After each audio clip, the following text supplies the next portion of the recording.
Assalamualaikum warahmatullahi wabarakatuh.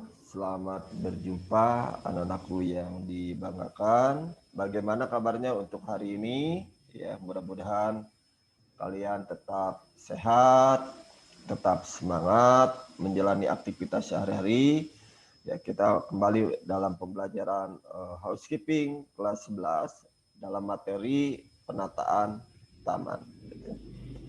Anak-anakku yang berkebanggakan, ya, taman sebagaimana kita sering ketahui ya, perlu ditata dengan baik ya. Apalagi sekarang dengan segala keterbatasan area dan ruangan di sekitar kita, orang berlomba-lomba ya, bagaimana menata ya, lahan yang kecil itu menjadi sesuatu yang nyaman, menjadi betah orang tinggal di sana.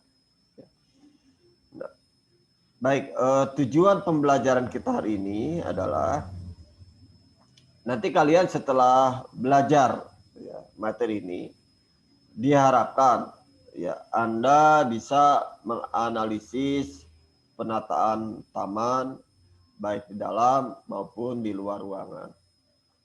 Nah, yang kedua, setelah kamu bisa menganalisis, diharapkan kamu pun nanti bisa membuat penataan taman baik untuk di dalam maupun di luar ruangan. Nah, ini tujuan-tujuan yang diharapkan nanti bisa kamu lakukan. Baik, anak-anakku, ya, penataan ruang terbuka yang harmonis itu atau penataan di dalam ruang ataupun di luar akan mencerminkan miniatur alam yang ada di sekitar hotel, ya. Nah, ini ya dapat terlihat ya dari bagaimana cara hotel tersebut menata taman-taman yang terdapat di lingkungannya agar terlihat asri, ya, indah, terawat, nyaman, sehingga orang yang berkunjung ke hotel tersebut ada keinginan untuk kembali ke hotel tersebut, bahkan dirasakan seperti berada di rumah sendiri, gitu, ya. Nah, sekarang kita cari tahu apa sih arti taman itu, ya. Taman kalau didefinisikan itu adalah seni perancangan, perencanaan, pengolahan lahan, pengaturan unsur alam dan buatan melalui aplikasi ilmu pengetahuan dan budaya dengan menitik beratkan pada konservasi sumber daya dan pengendaliannya untuk menciptakan lingkungan yang bermanfaat dan menyenangkan. Kalau kamu lihat dari definisi ini, jelas ya. Jadi bicara taman itu adalah mulai dari tahap perancangan, direncanakan, ya, lalu diolah, ya, diatur sedemikian rupa, ya, melalui berbagai pengetahuan atau temuan serta budaya, ya, dengan memperhatikan konservasi sumber daya yang ada di sekitarnya, ya, sehingga dirasakan bisa bermanfaat, gitu ya. Nah, itu pengertian taman. Adapun yang membuat definisi lain dari taman itu adalah, nah ini, sebuah area yang mempunyai ya ruang dalam berbagai kondisi. Ya, kondisi di sini maksudnya adalah seperti lokasinya, ya, ukurannya atau luasnya, ya, iklimnya bagaimana, kondisi khusus lain, ya, seperti tujuan serta fungsi dari taman itu sendiri. Ya, ini adalah definisi yang diberikan oleh Cynthia dan Muharnanto. Ya. Dan aku perlu diketahui ya bahwa kenapa sih kita perlu ada taman? Kita harus mengetahui dulu fungsi-fungsinya. Nah, fungsi taman itu ada 3. Yang pertama terkait dengan fungsi kesehatan. Nah, di sini fungsi kesehatan maksudnya adalah bahwa taman diharapkan bisa menghasilkan oksigen yang diperlukan oleh manusia. Lalu sebagai peneduh dan sebagai penangkap polusi dari asap kendaraan bermotor. Ya. Nah, fungsi yang kedua itu adalah fungsi ekologi. Nah, Artinya bahwa diharapkan taman tersebut bisa menjaga permukaan tanah dari erosi atau longsor, saja sebagai tempat berlindung hewan-hewan kecil atau bersarang. Itu adalah fungsi ekologi. Nah, yang ketiga itu fungsi keindahan. Ya, diharapkan dengan banyaknya taman, ya, atau tumbuhan yang ditanam, maka lingkungan yang ada di sekitar kita akan terlihat lebih asri, ya, lebih hijau, segar dipandang oleh mata kita. Nah, ini adalah bicara tentang fungsi taman. Ya. Selanjutnya, bagaimana sih prinsip merancang taman? Ya, ada beberapa prinsip yang harus diperhatikan oleh kalian ya pada saat membuat atau merancang taman. Yang pertama, itu harus memiliki fungsi yang jelas. Artinya untuk apa sih taman itu dibuat? Ya, fungsinya harus jelas. Tadi fungsi yang tadi disebutkan itu harus dipahami. Yang meliputi fungsi kesehatan, fungsi ekologi, fungsi keindahan. Itu harus tercover semua. Gitu ya. Yang kedua, bermanfaat bagi banyak orang. Ya, dirasakan manfaatnya taman tersebut. Ya, bukan untuk sekelompok orang, tapi semua orang. Nah, berikutnya adalah sebagai miniatur alam semesta. Ya. Jadi orang pada saat datang ke taman tersebut merasa nyaman, berada di alam yang betul-betul bisa dinikmati. Gitu, ya. Lalu menampilkan keindahan alam, baik flora maupun fauna, ya, tumbuhan atau hewan. Tidak sedikit sekarang ya di taman tersebut diselipkan 1-2 hewan, gitu ya, sebagai pelengkap keindahan tersebut. Ya. Ada kolam-kolamnya itu dan berbagai macam ikan, gitu ya, yang berbagai warna ikan, berbagai macam ikannya, itu ukuran-ukuran. Lalu tidak merusak lingkungan alamiah, artinya turut mendukung tadi yang disebutkan fungsi ekologi tadi, ya. Jadi harus ada bisa melindungi ya keselamatan ya dari lingkungan kita. Lalu berdasarkan pada lingkungan aslinya, ya. Lalu berikutnya memperhatikan kondisi alam, ya. Lalu menerapkan pola ruang harus nyaman dilihat ya, tidak terlihat sumpah. Ya. Lalu yang paling utama adalah memberikan rasa aman dan nyaman. Nah, ini adalah prinsip perancangan taman. Ya. Mudah-mudahan sampai sini ada yang bisa diambil ya, jadi bisa dipahami apa itu taman. Ya. Berikutnya adalah elemen taman. Ya. Apa itu elemen taman? Ya. Jadi elemen taman di sini adalah hal-hal yang berhubungan dengan taman. Ya. Baik langsung maupun tidak langsung akan mempengaruhi penampilan dari taman tersebut. Nah, elemen taman ini terbagi atas dua. Yang pertama yang disebut dengan elemen taman lunak. Apa itu elemen taman lunak? Ya. Elemen taman lunak itu adalah semua tanaman ya dengan berbagai jenis, ya, baik yang kecil maupun yang besar. Contohnya ini ya, mulai dari golongan rumput-rumputan, lalu ada semak, ada perdu, ada pohon. Nah, ini yang termasuk kategori elemen taman lunak. Ya. Nah, selanjutnya yang masuk pada elemen taman keras. Ini semua benda yang diperlukan atau ditambahkan dalam membuat taman itu. Ya. Contohnya ini, ya, ada tanah, ada batuan, ada paping, ada jalan setapak, ada lampu taman, dan lain-lain. Baik, nah ini adalah terkait dengan elemen taman. Nah, anakku, nah, untuk merancang sebuah taman, kalian perlu memahami beberapa hal. Ya. Nah, yang pertama itu bicara tentang titik. Ya, yang harus dipahami dalam merancang taman itu pertama titik. Ya, apa titik maksudnya?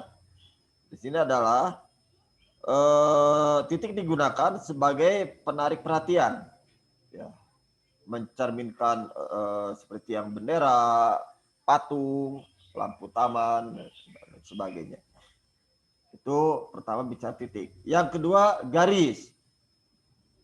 Maksudnya di sini adalah batas pandangan, ya, untuk membangkitkan perasaan tertentu, ya. Contohnya garis lurus, garis lengkung, dan sebagainya. Yang berikutnya adalah bentuk.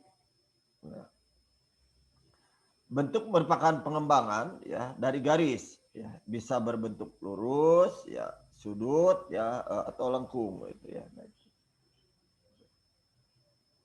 Selanjutnya adalah warna. Nah, untuk warna ini, ya, warna sangat penting dalam pembuatan taman. Ya. Kita dapat menonjolkan taman dengan permainan warna, ya, sehingga terlihat lebih menarik. Lalu tekstur, untuk tekstur itu adalah sifat permukaan suatu benda. Bisa kasar, bisa halus, tekstur, ya. Berikutnya adalah aroma. Aroma atau aroma rasa itu, ya. Jadi kehadiran aroma sangat penting, ya, dalam satu taman, ya, karena akan membuat suasana tertentu, ya, sesuai dengan yang diinginkan. Ya, contohnya ini adalah aroma taman, ya, seperti aroma pohon pinus, aroma rumput, aroma bunga, dan sebagainya. Lalu gaya. Nah, atau sering kita menyebut dengan motif, ya. Ini susunan elemen, ya, baik 2 dimensi atau 3 dimensi, ya. Ada yang masuk ke gaya formal atau gaya informal. Gaya formal itu yang geometris, yang lurus, yang simetris, itu gaya formal. Lalu gaya informal itu meniru alam, ada bebatuan dan sebagainya.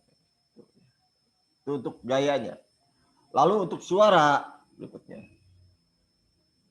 Nah, kehadiran suara sangat dipentingkan, ya, dalam satu taman, ya. Ada suara khasnya seperti suara aliran air, suara kodok, suara jangkrik, dan lain sebagainya. Berikutnya ruang dan waktu. Ya, untuk ruang dan waktu itu yang maksudnya adalah suatu tempat yang terbentuk oleh adanya jarak di antara benda-benda. Jadi ada jeda-jedanya, itu kan terpotong. Itu, ya. Nah, ini adalah yang harus dipahami oleh kalian dalam merancang suatu taman, ya. Prinsipnya, nah ini kalau bisa prinsipnya yang tidak boleh Anda lupakan. Pertama harus jelas temanya tentang apa. Ya, temanya. Nanti kita bahas di seksi taman atau gardening section. Ya. Jadi setiap taman harus punya tema. Ya. Lalu ada keseimbangan, ya, ukurannya. Ya. Lalu iramanya tadi, ya. Ini adalah kesimpulan yang tadi, skalanya, ya. Dan titik perhatian, dan titik kayak titik, lengkung, garis, nah itu, ya, itu bagian pada titik. Nah, ini garis besar tentang teori dari taman, gitu, ya. Nah, sekarang kita aplikasinya di hotel seperti apa, ya. Nah, ini ruang yang kosong yang ada di hotel ini akan memberi kesan indah apabila dipenuhi dengan taman-taman atau bunga yang akan memberikan rasa tenang, rasa senang, rasa nyaman, ya. Nah, berdasar letaknya taman ini terbagi dua. Ya, jadi berdasar letaknya taman dibagi dua, ada yang disebut dengan indoor garden dan ada yang disebut dengan outdoor garden. Nah, pola pembuatan taman di hotel, ya, baik di dalam ruangan maupun di luar, ya, umumnya bersifat formal dan dekoratif, artinya punya nilai hiasan. Tanaman dan taman yang hijau dan rindang sangat sejuk dipandang mata, jelas, sehingga akan membuat tamu betah tinggal di hotel, serasa tinggal di rumahnya sendiri. Ya. Nah, petugas taman atau gardener, ya, perlu pengetahuan tentang ini. Ya. Perlu pengetahuan tentang apa itu tamannya sendiri, jenis tamannya, ya, lalu nilai estetikanya perlu dikuasai oleh seorang gardener. Nah, kita mulai ya. Nah, apa itu gardener? Nah, itu ya. Nah, ini gardener itu adalah bagian yang bertanggung jawab dalam hal pemeliharaan tanaman dan kebun yang ada di hotel. Sekali lagi, gardener itu adalah bagian yang bertanggung jawab dalam hal pemeliharaan tanaman dan kebun yang ada di hotel.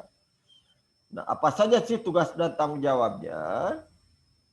Nah, tugas tanggung jawab gardener itu adalah dalam hal penyediaan bunga atau kembang untuk dekorasi di kamar maupun di area hotel lainnya, seperti di lobi, restoran, restroom, dan sebagainya.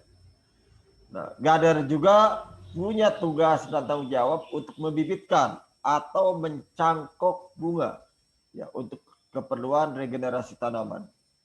Ya, kerapian dan keindahan taman tergantung dari sentuhan seorang gardener. Ya. Tugas lainnya adalah memupuk, menyiram, ya.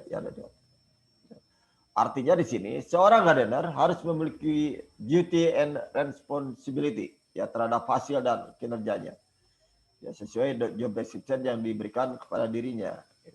Ya. Nah, ini adalah pengertian dari gardener. Dari yang tadi, kalau kita rinci lebih spesifik lagi, tugas-tugas atau job description dari seorang gardener itu adalah pertama, memelihara keindahan taman dan kebun hotel. Ini kewajiban dari seorang gardener. Ya. Yang kedua, menjaga kebersihan area taman. Ya. Yang ketiga, memupuk dan menyiram kebun sesuai jadwal. Ya. Yang keempat, ya, mengganti dan merawat bunga yang ada di area lobi hotel. Kelima, responsibilities dalam menyediakan bunga atau bertanggung jawab dalam menyediakan bunga atau kembang untuk staf office housekeeping untuk keperluan dekorasi.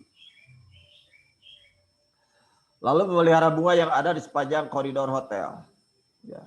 Berikutnya merawat bunga atau anggrek yang ada di sekitar restoran.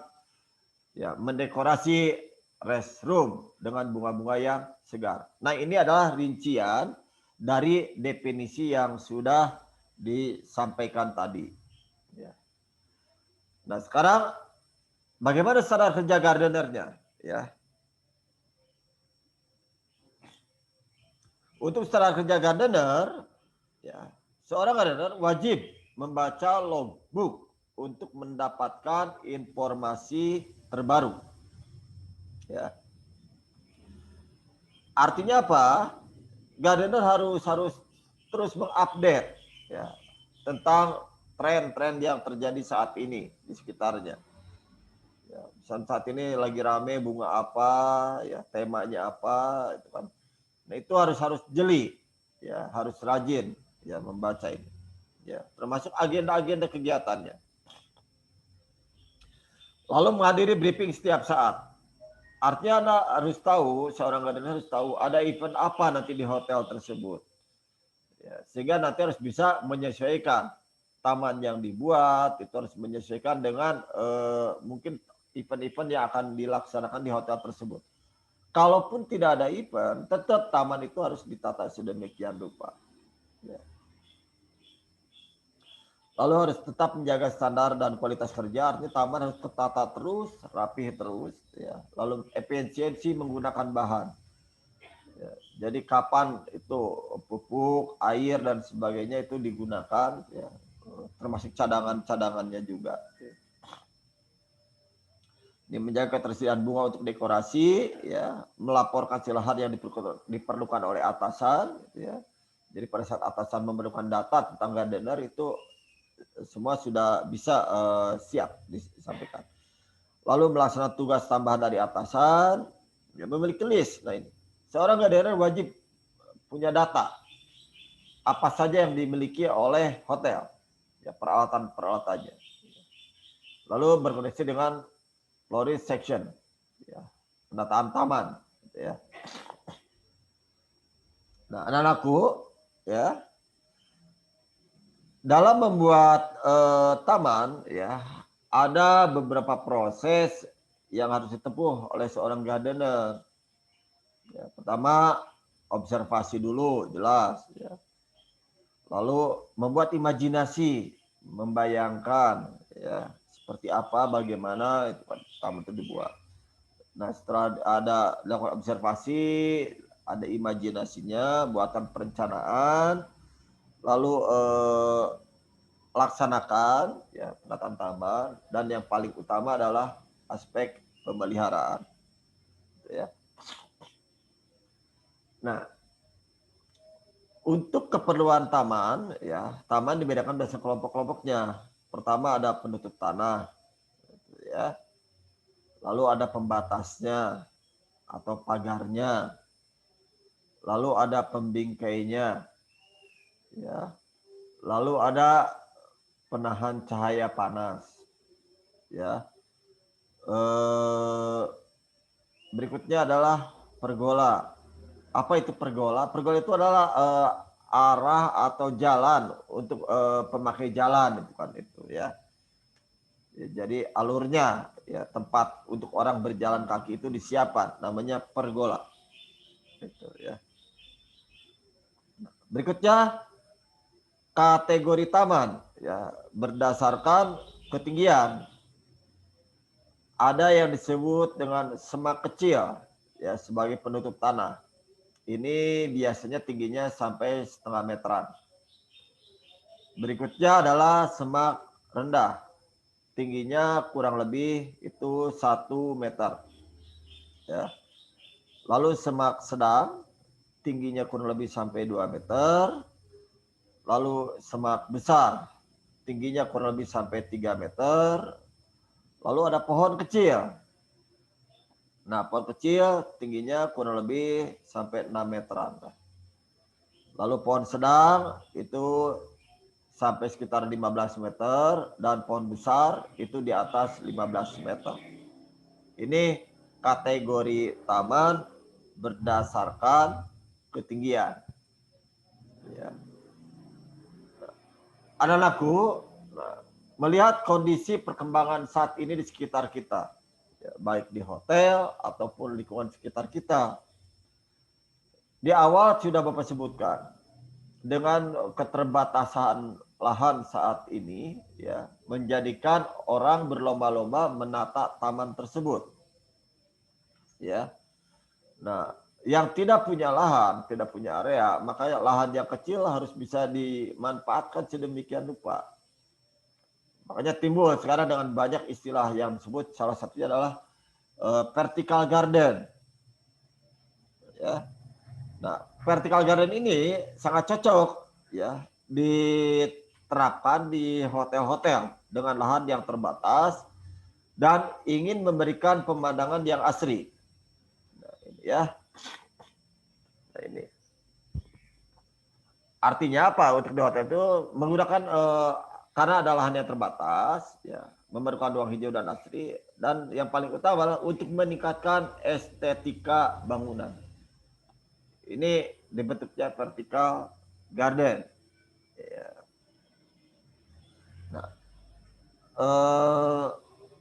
Berikutnya, ini garis besar saja, gambaran saja.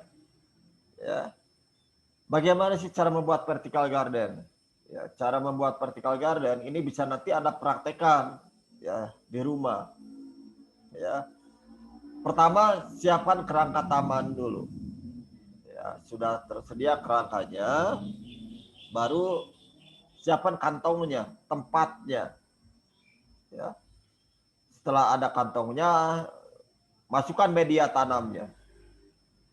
Sudah masuk semua, berikan pupuk. Nah, itu adalah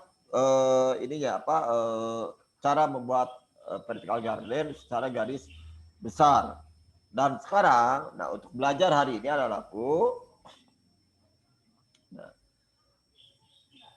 tadi sudah Bapak uraikan tentang bagaimana taman. Nah, sekarang cari oleh kalian peralatan yang sering digunakan untuk memelihara taman berikut fungsinya. Ya, gunakan tabel seperti bawah ini. Ya. Ini ada nomor, ya, nama alatnya apa di sini, nama alatnya apa, ya nanti Anda tuliskan misalnya cangkul di sini. Lalu cari gambarnya.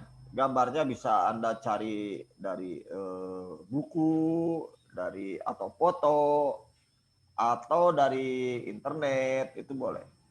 Lalu sebutkan fungsinya untuk apa di sini. Nah, ini silakan Anda cari sebanyak-banyaknya, ya sebanyak-banyaknya peralatan yang sering digunakan untuk memelihara taman. Ya, untuk hari ini, ya. Berikutnya, tugasnya. Tugas kamu sekarang, amati taman di sekitar rumah kalian, atau di sekolah, atau tempat lain. Ya, lalu identifikasi taman tersebut. Nah, setelah diamati, diidentifikasi, tulis laporan hasil pengamatanmu ya, dengan tabel yang disiapkan. Seperti ini. Nah, lokasinya di mana, ya, jenis tamannya taman apa, ya, jenis tanamannya apa saja, kesan yang muncul dalam hati kamu apa. Nah, sudah kamu tulis beberapa lokasi, ya, tulis kesimpulan oleh kalian. Apa sih kesimpulannya yang kalian dapatkan setelah Anda mengamati dan mengidentifikasi. Nah, tugas keduanya ini praktek, ya, praktek oleh Anda dalam kurun waktu sampai terlihat berbunga. Buatlah taman di rumahmu dengan menggunakan botol plastik bekas sebagai pot. Ya.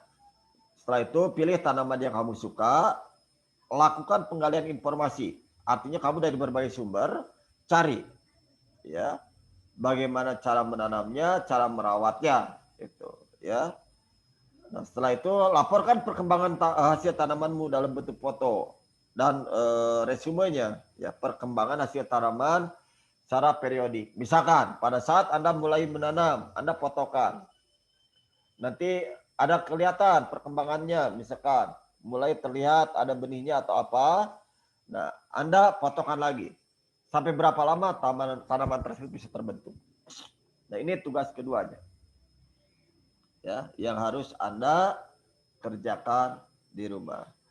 Nah, anak-anakku, itu mungkin sementara pembelajaran untuk pertemuan hari ini. Ya, silakan dalam jeda waktu sisa sekarang kerjakan apa yang ditugaskan tadi, ya, materi-materinya yang diperlukan, ya, mulai dari tadi apa menyiapkan peralatan sampai mengamati, ya.